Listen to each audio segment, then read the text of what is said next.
dispelled as the bundles of dynamite exploded one after the other, shaking the banking houses to their bones, rattling their windows and blowing the gates to smithereens.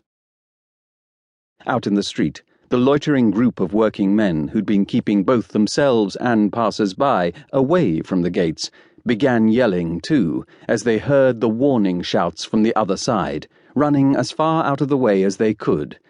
As soon as the explosion was over, however, they ran back to the rubble and the blooming cloud of dust and powdered stone, and began to clear the wreckage from the gateway and the road.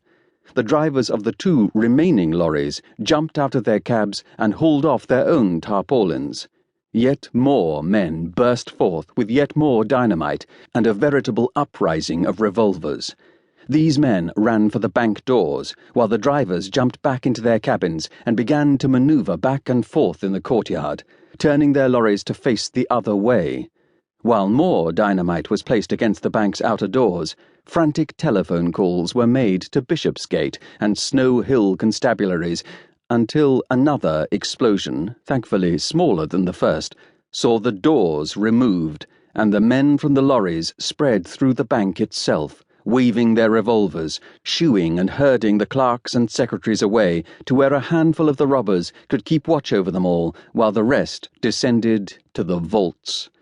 Meanwhile, the men from the street now used a winch from the third lorry to drag the last remains of the gate out of the ruined entrance. When they were done with that, two of the lorries drove back out onto Threadneedle Street, one each way, blocking it, and those men not already about some mischief inside the bank now went out to wait. Most carried coshes and billy sticks.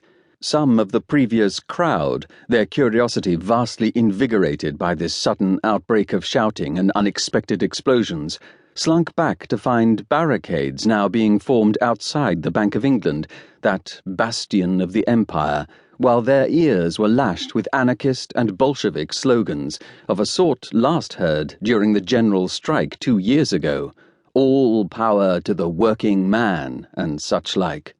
Most quickly hurried away again, knowing the start of a riot when they saw one.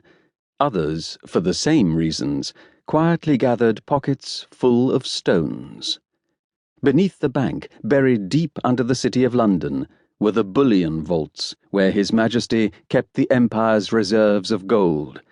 The doors to those vaults were so massive that any effort to dynamite them open would more likely result in the entire bank above collapsing. Despite their coarse invective, the anarchists now ravaging the bank's halls and offices seemed not only aware of this, but also to know exactly where to go to find the lesser vaults, where more fragile and more portable materials, less precious than gold perhaps, but nonetheless valuable, might be found.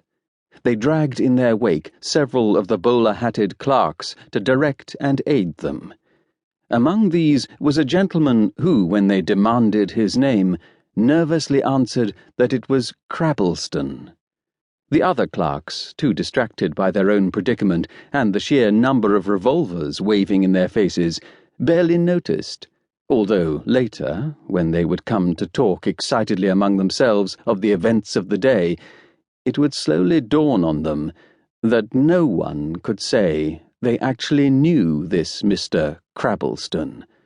But they had understandably little opportunity to consider the matter at the time. The anarchists set their explosives by their chosen vaults and chased everyone running pell-mell away, and after the deafening ring of each retort and the dazed reeling that followed, and then the dust and the smoke and the chaos of shouting and fleeing men, none of the clerks had any thoughts left to spare for Mr. Crabbleston just then. Outside, in Threadneedle Street, the first wagon of policemen from Bishopsgate arrived at the corner of Bartholomew Lane, at a cautious remove from the barricade.